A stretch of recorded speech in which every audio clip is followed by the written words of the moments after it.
বন্ধুরা মিলে আমাদের এইবারের বেড়ানোর একেবারে শেষ পর্যায়ে আমরা এসে পৌঁছিয়েছি বৈদ্যনাথ ধাম দেওঘরে। এর আগে আমরা সেকালের বাঙালির পশ্চিমে ভ্রমণের বিভিন্ন জায়গাগুলি অর্থাৎ মধুপুর, গিরিডি এবং শিমুলতলা ঘুরে বেরিয়েছি এবং সব শেষে দেওঘরে এসে আমাদের মূল উদ্দেশ্য বসন্ত পঞ্চমীর দিন বৈদ্যনাথ ধামে পুজো দেওয়া। সুলতানগঞ্জের গঙ্গাজি থেকে ওনারা জল নিয়েছেন এবং গঙ্গাজি থেকে জল নিয়ে ওনারা এই 105 কিলোমিটার পায়ে হেঁটে এসছেন। হেঁটে এসে আজকে 3 তারিখে বসন্ত পঞ্চমীর দিন ওনারা এই জল বাবার মাথায় ঢালবেন। করুণাবতারম সংসার সারম ভুজগেন্দ্রহারম সদা বসন্তম হৃদয়। আমাদের আজকের এই ভিডিওটি মূলত বৈদ্যনাথ ধামে এসে আপনারা কিভাবে পুজোর জন্য যোগাযোগ করবেন এবং মন্দিরে পুজোর পথপরিক্রমার সম্পূর্ণ বিবরণ সহ গর্ভগৃহে বৈদ্যনাথ দর্শনকে কেন্দ্র করে সম্পূর্ণরূপে তৈরি করা হয়েছে।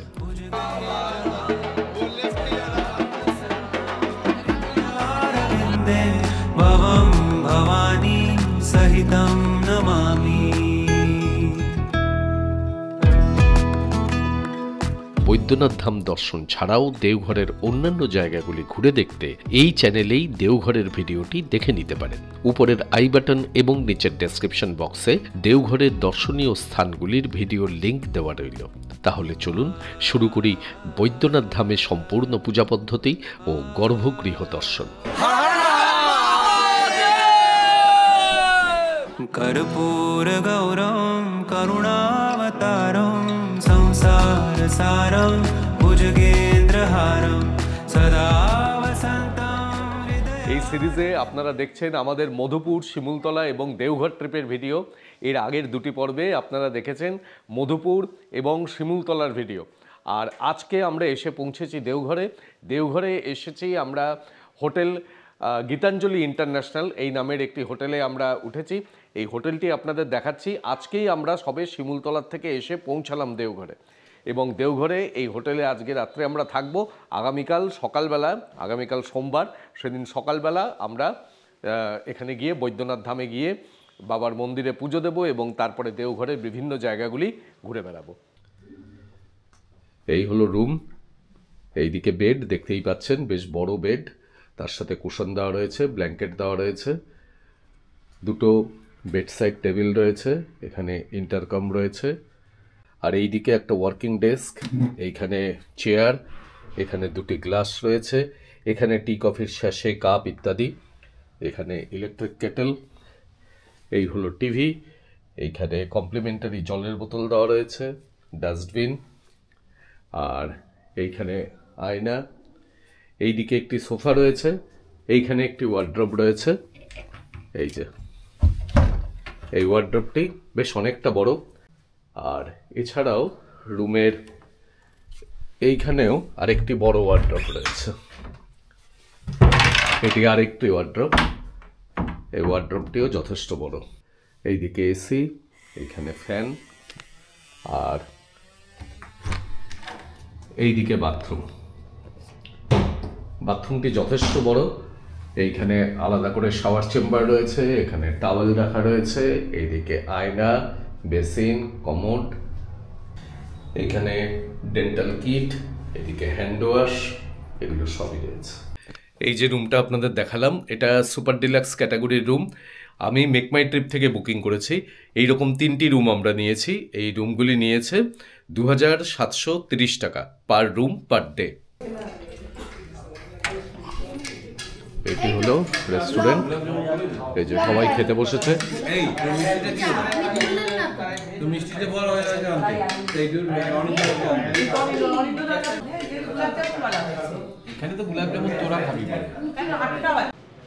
আজকে আমরা হোটেল থেকে বেরিয়ে সোজা যাচ্ছি বৈদ্যনাথ ধামে মন্দিরে পুজো দিতে। আজকে সোমবার, কিন্তু আজকে এখানে মন্দিরে একটি বিশেষ অনুষ্ঠান রয়েছে, যার জন্য আমাদের যিনি পুরোহিত তিনি বললেন যে একটু দেরি করে আসতে। তো আমরা একটু দেরি করেই যাচ্ছি, এখন প্রায় 11:15 বাজে। তো আমরা এখন রওনা দিচ্ছি। এখান থেকে একটি টোটো নিয়েছি, হেঁটেও যাওয়া যায়। আমরা যে হোটেলে রয়েছি সেখান থেকে মন্দিরের দূরত্ব মাত্র 800 মিটার মতন। তো ওই ভেতরের পর্যন্ত যেতে এই 1 কিলোমিটার মতন দূরত্ব। একটি টোটো নিয়েছি, 20 টাকা করে নেবে বলল। মন্দিরের সিংহ দরওয়াজা যেটা, সেই সিংহ দরওয়াজা পর্যন্ত টোটো পৌঁছে দেবে। দেখা যাক। এইটি হলো শিবগঙ্গা ঘাট।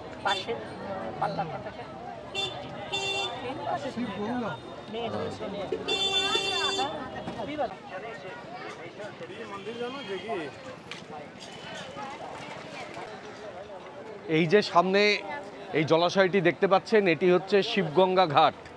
এই যে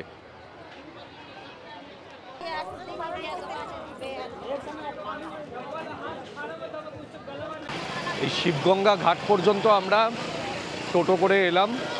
এই যে এখন সবাই মিলে আমরা যাচ্ছি সিং দরওয়াজার দিকে। সেইখান থেকে আমরা মন্দিরে প্রবেশ করব। আমাদের যিনি পুরোহিত তিনি আমাদের বলেছেন ওই সিং দরজাতে এসে তাকে ফোন করতে।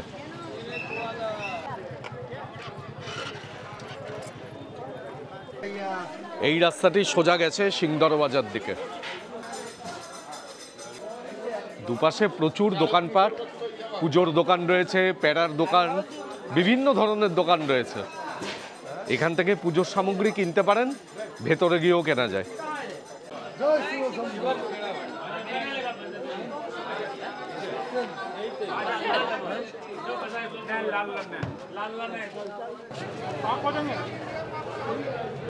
আমরা সিং দরওয়াজার কাছে এসে পৌঁছলাম।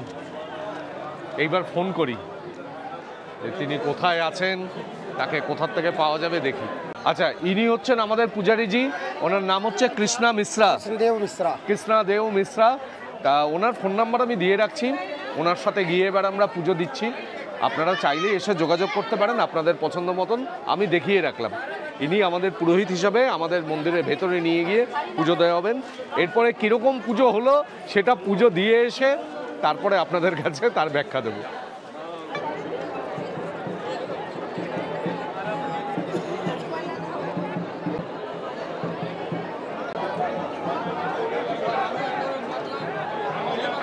আমরা সবাই এখানে পুজোর জন্য বসেছি।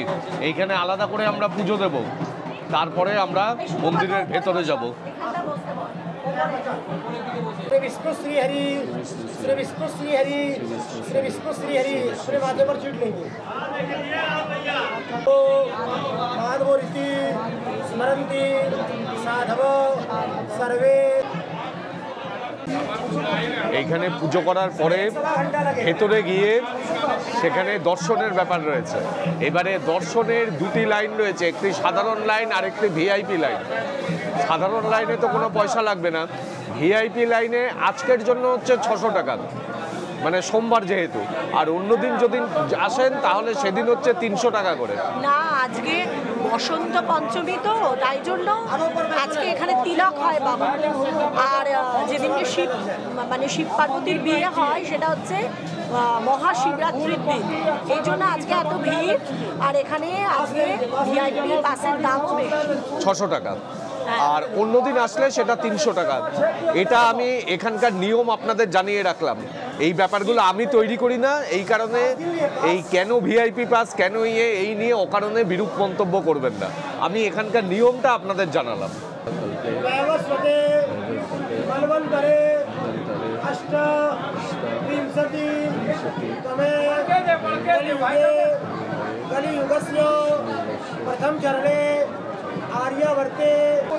এইখানে পুজো সেরে এখন আমরা যাচ্ছি মন্দিরে দর্শন করার জন্য। আর মন্দিরের মধ্যে নিজেদের পার্স, মোবাইল এগুলো খুব সাবধানে রাখতে হবে। এখানে আমাদের পুরোহিত মশাইও বলে দিলেন যে ওনার কাছেই সব রেখে যেতে, ওনার নিজস্ব লকার রয়েছে। তো আমরা আমাদের পার্স, মোবাইল সব কিছু ওনার কাছে রেখে গেলাম। মন্দিরে আমরা কিছুই নিয়ে যাচ্ছি না। त्र्यम्बकं यजामहे सुगन्धिं पुष्टिवर्धनम् उर्वारुकमिव बन्धनान् मृत्योर्मोक्षीयमामृतात्।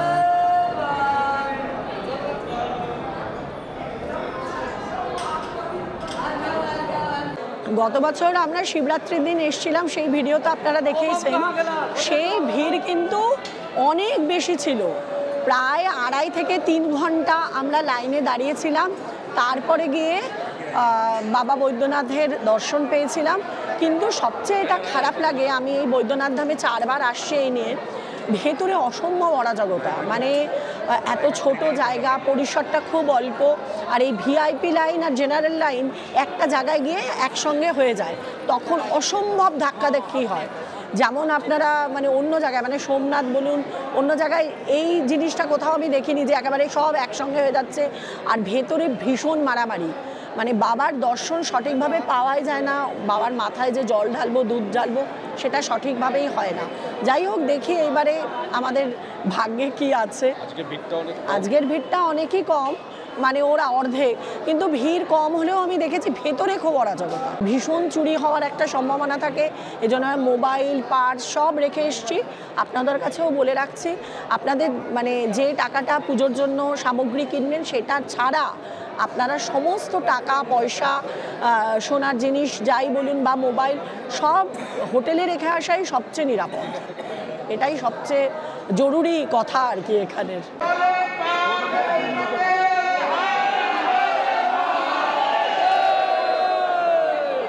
এই যা লাইন আপনাকে পুরো মন্দির ঘোরাতে ঘোরাতে নিয়ে যাবে। অ্যাকচুয়ালি আজকে 10টা 10:30 পর্যন্ত বসন্ত পঞ্চমী ছিল, তো ওই সময় প্রচুর ভিড় ছিল। এখন একটু ভিড়টা একটু কমেছে, কিন্তু প্রচুর ভিড়। হ্যাঁ, তিথিটা আজকে আছে, আজকের দিনটা খুবই ভালো পুজো দেওয়ার জন্য, সুস্থভাবে পুজো দেবো বলে মনে হচ্ছে।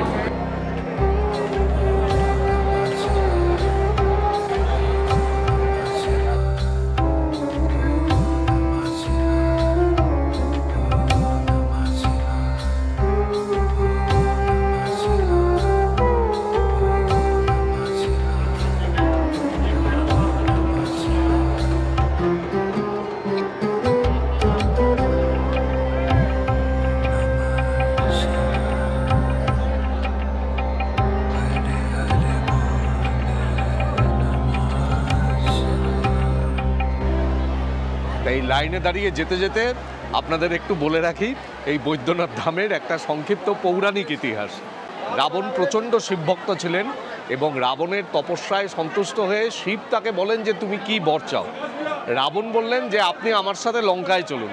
তো শিব তাতেই রাজি হয়ে গেলেন, কিন্তু বললেন যে আমি যেতে পারি, কিন্তু এই কৈলাস থেকে লঙ্কায় আমাকে নিয়ে যাওয়ার পথে তুমি আমাকে কোথাও আর নামাতে পারবে না, তোমাকে একবারে নিয়ে যেতে হবে। তো রাবণ তাতেই রাজি হলেন। এইদিকে অন্যান্য দেবতারা তো তাতে প্রচণ্ড চিন্তায় পড়ে গেলেন যে শিব যদি কৈলাস থেকে চলে যান তাহলে শিবহীন কৈলাস হলে তো পুরো সৃষ্টি ধ্বংস হয়ে যাবে। তারা তখন ব্রহ্মার কাছে গেলেন। ব্রহ্মা তখন বরুণদেবকে বললেন যে তুমি এর একটা বিহিত করো। বরুণদেব তখন এমন অবস্থা করলেন যে রাবণ নাকি প্রাকৃতিক ডাকে সাড়া দিতে শিবকে তার মাথা থেকে নামাতে বাধ্য হলেন, এবং সেটা তিনি নামিয়েছিলেন এইখানে, এই দেওঘরে। এই দেওঘরে নামানোর পরে কিন্তু শিবকে তিনি আর এখান থেকে তুলতে পারেন না, কারণ শিব বলেছিলেন যে আমাকে যেখানে নামাবে আমি সেখানেই প্রতিষ্ঠিত হব। তো তার ফলে এই দেওঘরে তার ফলে শিব এখানে প্রতিষ্ঠিত হলেন। তার আর রাবণের সাথে লঙ্কায় যাওয়া হলো না, এবং রাবণ তাতে রেগে গিয়ে শিবের যে লিঙ্গ তার উপরে সজোরে আঘাত করেন, এবং শোনা যায় যে এই দেওঘরের শিবলিঙ্গে সেই রাবণের সজোরে আঘাতের যে 5 আঙ্গুলের ছাপ, সেই ছাপটি নাকি রয়েছে। তো এই দেওঘরের শিবলিঙ্গকে সেই কারণে রাবণেশ্বর শিবলিঙ্গও বলা হয়। আর এই দেওঘরের শিবলিঙ্গ সকল অসুখের নিরাময় করেন। এখানে কামনা করলে মানুষ সুস্থতা লাভ পায়, তাছাড়া মানুষের সমস্ত মনোকামনা ইনি পূরণ করেন। সেই কারণে এই শিবকে বলা হয় বৈদ্যনাথ, অর্থাৎ সমস্ত রোগের হরণকার। আর তার সাথে বলা হয় মনোকামনা শিব। শিবের যে মন্দিরটি রয়েছে এবং পার্বতীর মন্দির রয়েছে, দুটির মধ্যে ডোর বাঁধার প্রথা প্রচলিত আছে। এখানে দম্পতিরা এসে ডোর বাঁধলে তাদের দাম্পত্য জীবন অটুট হয়, এইরকমই বিশ্বাস। हम लोग मिथिलावासी है, दरभंगा के रहने वाले हैं, जो हम सारे मिलकर 110 के आसपास आए हुए हैं। सुल्तानगंज में 29 तारीख को जल बोझे है और हर एक धीरा पर प्रत्येक दिन शाम को रुकते हुए आज बसंत पंचमी को ये बाबा के ऊपर जल चढ़ाएंगे। সুলতানগঞ্জের গঙ্গাজি থেকে ওনারা জল নিয়েছেন এবং গঙ্গাজি থেকে জল নিয়ে ওনারা এই 105 কিলোমিটার পায়ে হেঁটে এসে আজকে 3 তারিখে বসন্ত পঞ্চমীর দিন ওনারা এই জল বাবার মাথায় ঢালবেন। এই বিশ্বাসের উপর নির্ভর করেই দাঁড়িয়ে রয়েছে আমাদের ভারতবর্ষ, আমাদের ভারতবর্ষের বন্ধন, আমাদের ভারতবর্ষের পারস্পরিক সম্পর্ক। এই যে আমরা সবাই এক লাইনে দাঁড়িয়ে রয়েছি, দেখুন আমরা এসছি একরকমভাবে আর ওনারা এসছেন একরকমভাবে, উদ্দেশ্য সবার এক, কিন্তু এই যে ওনাদের এই যে পরিশ্রম, এই যে ওনাদের বাবার সাথে দেখা করবার যে কৃচ্ছ সাধন, সেইটা সত্যিই উল্লেখযোগ্য, সেটা সত্যিই মানে প্রশংসা করার মতন বিষয়। धन्यवाद आप लोगों का, ये यात्रा आप लोगों का मनोकामना सब कुछ पूर्ण हो, ये मैं अपने मन से कामना करता हूँ। आप लोग कितने लोग आए हैं? ये दिल्ली से हम लोग 110 आदमी के लिए 110 आदमी। आप सब लोग इन्हीं के साथ हैं? जी सब हम लोग।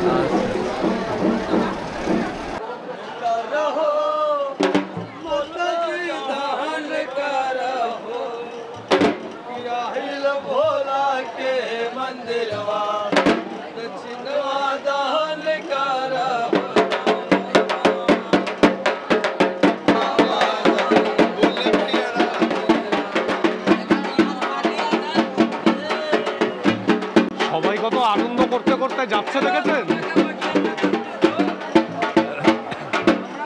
লাইনে দাঁড়িয়েছি প্রায় 45 মিনিট হয়ে গেছে, কিন্তু সবাই খুব আনন্দে রয়েছেন,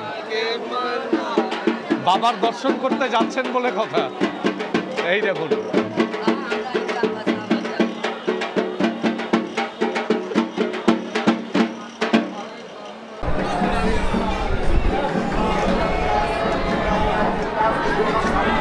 এই বিভিন্ন জনের সাথে কথা বলতে বলতে আমরা এই জায়গা পর্যন্ত এলাম। এইখানেই এসেই ভিআইপি লাইন আর এই জেনারেল লাইন দুটো একসাথে হয়ে যায়, এখান থেকেই ধাক্কাধাক্কিটা শুরু হয়।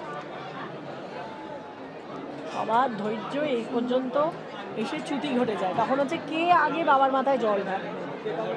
এখানে লাইনে যারা দাঁড়িয়ে আছেন তাদের জিজ্ঞেস করলাম, সকাল 7টা থেকে, কেউ কেউ বলছে সকাল 6টা থেকে দাঁড়িয়ে আছি, এখন প্রায় 1টা বাজে। হ্যাঁ, আর এই সামনের জায়গাটা এসে আর কারোর ধৈর্য লাগে না, তখন হচ্ছে মারামারি কাটাকাটি।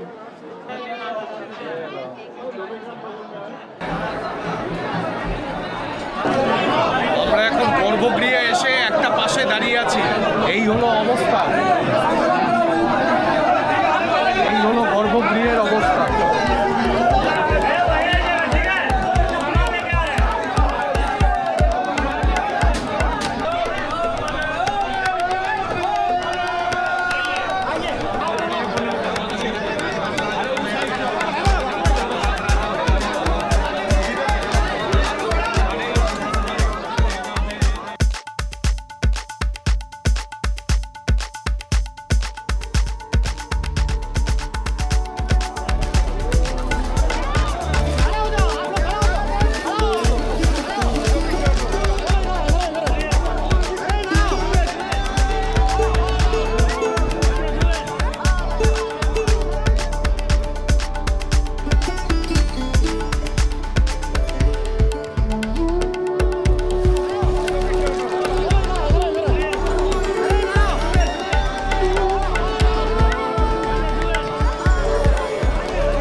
অবশেষে দর্শন হলো, এই যা খুব ভালোভাবে দর্শন হয়েছে, এই যা ভিড়, অসম্ভব ভিড়, ভেতরে ধাক্কা ধাক্কি ভীষণ।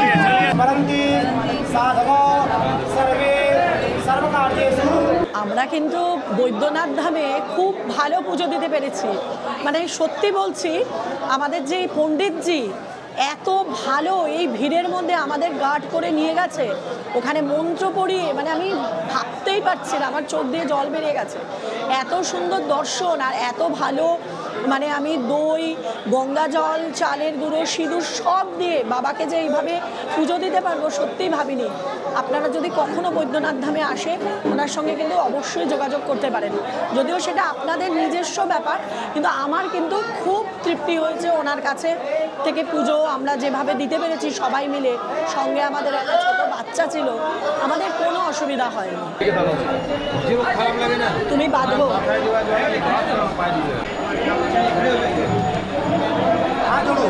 ডোরটা একটু দেখাও। ও আচ্ছা, যে আমরা যে এই যে ডোর বাঁধলাম, এইখানে ডোর বাঁধলাম, খুব ভালো দর্শন করলাম। আর আমরা যে মূল্যের দক্ষিণা দিয়েছি বা যে মূল্যের পুজো দিয়েছি, উনি কিন্তু কোনো জোর জবরদস্তি আমাদের কাছে করেননি। আমাদের যেটা মনের ইচ্ছা হয়েছে আমরা সেটাই দিয়েছি, আর আমরা সেটা ভিডিওতে উল্লেখ করলাম না, কারণ এটা আপনাদের ব্যক্তিগত ব্যাপার, আপনারাও আপনাদের ইচ্ছা মতো পুজো দেবেন। আর পুজো দক্ষিণা আমার মনে হয় এটা উল্লেখ না করাই ভালো, কিন্তু বাবার কাছে একটা সমর্পণ করেছি একটা মনস্কামনা নিয়ে, কত টাকার করেছি সেটা উল্লেখ তাই জন্য করলাম না। একটু কালী মাতাজিকে দর্শন করে আসি।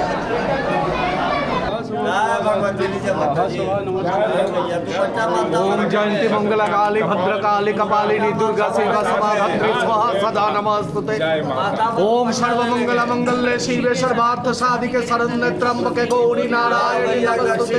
सृष्टि स्थिति विनाशनं शक्ति रूपे सनातनी गुणश्चय गुणमय नारायणी नमस्तुते।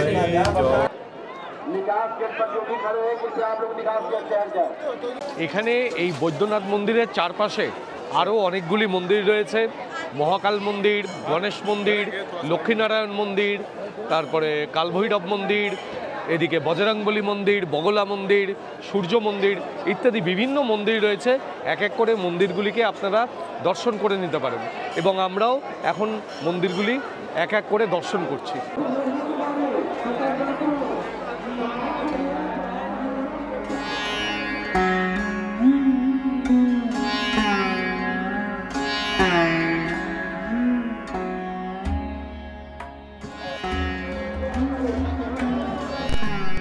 লক্ষ্মীনারায়ণের মূর্তি দর্শন করে আসলাম। এখন আমরা যাচ্ছি পার্বতী মন্দিরে। এই যে পার্বতী মন্দির, এইদিকে বৈদ্যনাথ মন্দির, এইদিকে পার্বতী মন্দির।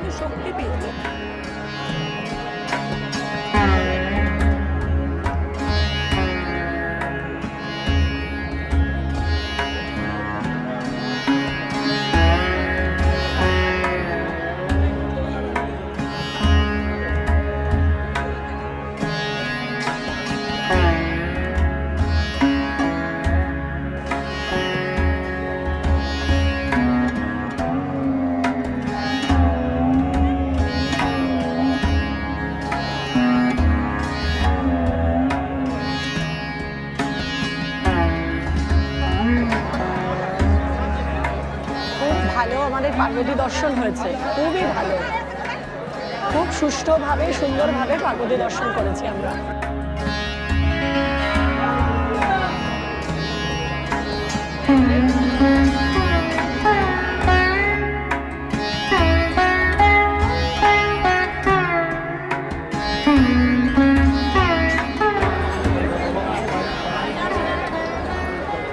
বগলামুখীর দর্শন করলাম সর্বশেষে, ভীষণ ভালো দর্শন হয়েছে এবং সব মন্দিরে দর্শনই খুব ভালো হয়েছে, খুব ভালোভাবে সব মন্দিরে দর্শন করেছি, খুব ভালোভাবে সব কিছু মিটে গেছে। এবার আমরা বাড়ি চলে যাব। মন্দির থেকে পুজো দিয়ে এখন আমরা বেরোলাম, এখন বাজে 2:27। আমাদের মোটামুটি মন্দিরে পুজো দিতে 1.5 ঘন্টা মতন লেগেছে, তারপরে তো বিভিন্ন জায়গা দর্শন করলাম, তো বেশ ভালোভাবেই আমরা পুজো দিয়েছি। এখন আমরা বেরিয়ে যাচ্ছি আবার হোটেলের দিকে, আর এখানে কতগুলি দোকানপাট আছে, সেই দোকানপাটেও বোধহয় ওরা ঘুরবে, দেখা যাক। এখন এখান থেকে একটা টোটো নিয়েছি, আমরা এখন যাচ্ছি হোটেলে। আজকে সকাল থেকে তো সবাই উপোস ছিলাম, আজকে পুজো দেওয়া হলো, যার জন্য খাওয়া দাওয়া হয়নি। এখন হোটেলে গিয়ে আগে খাওয়া দাওয়া হবে, তারপরে যদি কোথাও যাওয়া যায় বা কিছু করা যায় সেটা দেখা যাবে।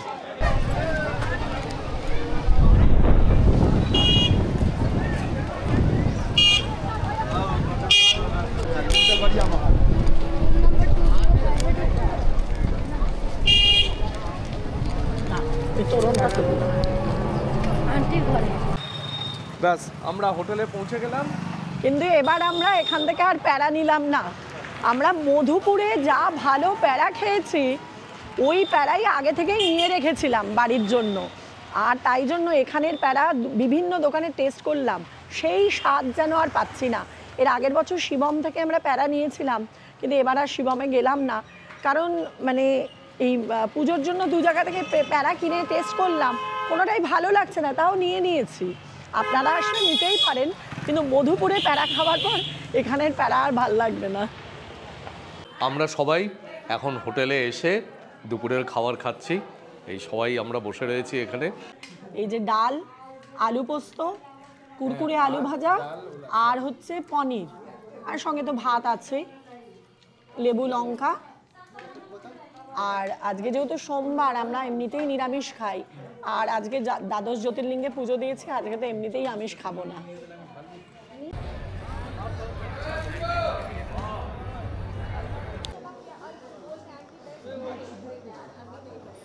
এখন আমরা দাঁড়িয়ে আছি জোসিডি স্টেশনে। এইবারের ট্রিপের শেষে আমরা বৈদ্যনাথ ধামে পুজো দেওয়ার উদ্দেশ্যে এসেছিলাম এবং আজকে খুব সুন্দরভাবে পুজো দিয়েছি, দর্শন করেছি। আর এখানেই আমরা শেষ করছি আমাদের এবারের এই মধুপুর, গিরিডি, শিমুলতলা এবং দেওঘর ভ্রমণ। আমরা সবাই এখন রয়েছি এই জোসিডি স্টেশনে। এখান থেকে রাত্রি 11:37 গঙ্গাসাগর এক্সপ্রেস ধরে আগামীকাল সকাল 7টায় পৌঁছাবো শিয়ালদা। আর আমাদের এই সম্পূর্ণ সিরিজ আপনাদের কাছে কেমন লাগলো সেটা কিন্তু অবশ্যই কমেন্ট বক্সে কমেন্ট করে জানাবেন। ভালো লাগলে চ্যানেলটিকে সাবস্ক্রাইব করবেন এবং অবশ্যই আমাদের সঙ্গে থাকবেন। कर्पूर गौरम